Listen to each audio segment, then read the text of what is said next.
8 বছর আগে ভাবির একটা মিথ্যা অবাদের জন্য আমার পরিবার আমাকে ত্যায্য পুত্র করছে। আমিও খুশি মনে তাদেরকে ছেড়ে চলে এসেছি। এবার আমার পরিচয়টা দিয়ে দেই। আমি সাজ্জাদ আহমেদ। চাকরি বলতে আপাতত নিজের একটা কোম্পানি আছে, অফিসের একটা কাজে আবার রাজশাহী যেতে হচ্ছে। সকাল সকাল স্টেশনে গিয়ে টিকিট কেটে নিজের সিটে গিয়ে বসে পড়লাম। নিজের সিটে বসে সামনে তাকিয়ে অবাক হয়ে গেলাম, কারণ আমার সামনে আমার ভাবি ও ভাইয়া, কোলে একটা বাচ্চা, আব্বু আম্মু, ভাবির বোন মায়া বসে আছে। আমি তাদেরকে দেখে অবাক হলাম, তারাও আমাকে দেখে অনেকটাই অবাক হলো, কিন্তু কেউ আমার সাথে কথা বলল না। আর বলবে বা কি করে, আমি যে তাদের কেউ নাম। ভাবির একটা মিথ্যা নাটকের শিকার হয়েছিলাম আমি। খেয়াল করলাম ভাইয়া আমার দিকে তাকিয়ে আছে, বোধহয় আমাকে কিছু বলবে। সেটা শোনার অপেক্ষা করতে করতে সেখান থেকে চলে এলাম। আজকে আমার সাথে কথা বলেও লাভ নাই। 8 বছর আগে যদি আমার কথাটা শুনতো, তাহলে হয়তো আজ তাদের সাথে কথা বলতাম, কিন্তু তারা আমার সাথে কথা বলেনি। আজকেও আমি তাদের সাথে কথা বললাম না। ট্রেনের দরজার কাছে দাঁড়িয়ে আছি আর ভাবছি, ভাবি কেন আমার সাথে এমনটা করলো। তার উত্তর আজও অজানা। অবশ্যই সে কথা আমার জানার কোনো ইচ্ছা নাই।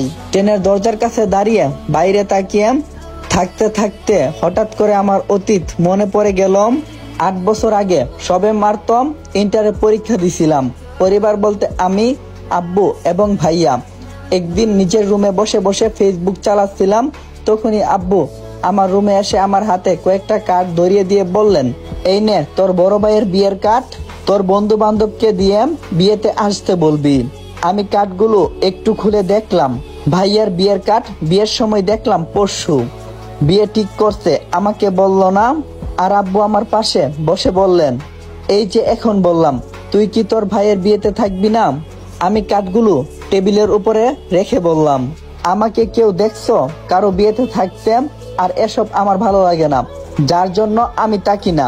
তখন আব্বু বলল, ঠিক আছে, তুই যেহেতু থাকবি না, এতে তো আমার কোনো কিছুই করার নাই। তাহলে কোথায় যাবি এবার?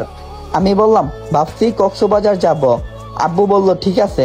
তখন আব্বু কিছু না বলে সেখান থেকে চলে গেলেন। পরের দিন ভাইয়ার বিয়ের কার্ডগুলো আমার বন্ধুদেরকে দিয়ে রাতে বাসে করে রওনা দিলাম কক্সবাজারের উদ্দেশ্যে। 5 দিন থেকে আবার রাতে বাসে করে বাসার উদ্দেশ্যে রওনা দিলাম। সকাল 9টার দিকে বাস থেকে নামলাম। তারপর একটা রিক্সা নিয়ে বাসার সামনে এসে কলিং বেল বাজালাম।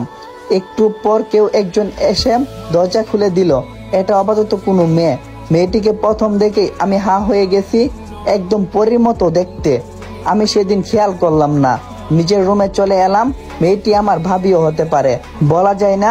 আমি এখনো ভাবির কোনো ছবি দেখিনি। রুমে এসে ফ্রেশ হলাম, তারপর ঘুমিয়ে গেলাম। ঘুম ভাঙলো রাতে, তাই ফ্রেশ হয়ে নিলাম। ঘড়ির দিকে তাকিয়ে দেখি ডিনার করার সময় হয়ে গেছে, তাই নিচে ডাইনিং টেবিলে গেলাম। গিয়ে দেখি সবাই সেখানে বসে আছে।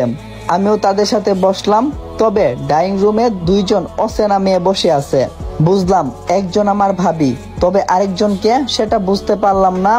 চেয়ারে বসেছিলাম, তখন ভাইয়া মেয়েগুলোর ভিতরে একজনকে দেখিয়ে বলল, সাজ্জাদ, এটা তোর ভাবি। আমি ভাবির দিকে তাকিয়ে মিষ্টি একটা হাসি দিয়ে বললাম, ভাবি ভালো আছেন?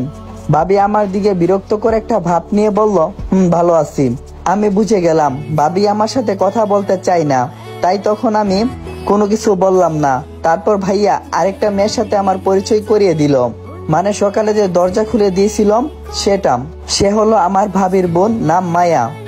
আমার সাথে ভালোভাবে কথা বলল, কিন্তু ভাবি কেন যেন আমার সাথে কথা বলল না। পরে আমিও তার সাথে কথা বলতে চাইনি, নিজের রুমে গিয়ে ঘুমিয়ে গেলাম। পরের দিন বিকালবেলা বাসার ছাদে গিয়ে দেখি মায়া এবং ভাবি দাঁড়িয়ে আছে। আমাকে দেখা মাত্রই ভাবি মায়াকে নিয়ে নিচে নেমে গেল। আমি বুঝতে পারছি না সে আমার সাথে এমন ব্যবহার কেন করছে। অবশ্যই তারা চলে যাওয়াতে আমার ভালোই হয়েছে। একা একা ছাদের উপরে দাঁড়িয়েছিলাম। তখন মায়া আমার পাশে এসে দাঁড়িয়ে বলল, কি করছেন? আমি মায়ের দিকে তাকিয়ে বললাম, কিছু না, এমনি দাঁড়িয়ে আছি। তখন মাইয়া কিছুটা হাসি দিয়ে বলল, আপনাকে একটা প্রশ্ন করতে পারি? আমি মনে মনে বললাম, যখন থেকে এসেছেন প্রশ্নই তো করছেন, আবার জিজ্ঞেস করা লাগে যে একটা প্রশ্ন করব?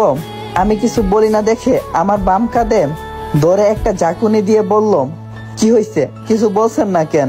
তখন আমি মায়ের দিকে তাকালাম, তারপর বললাম,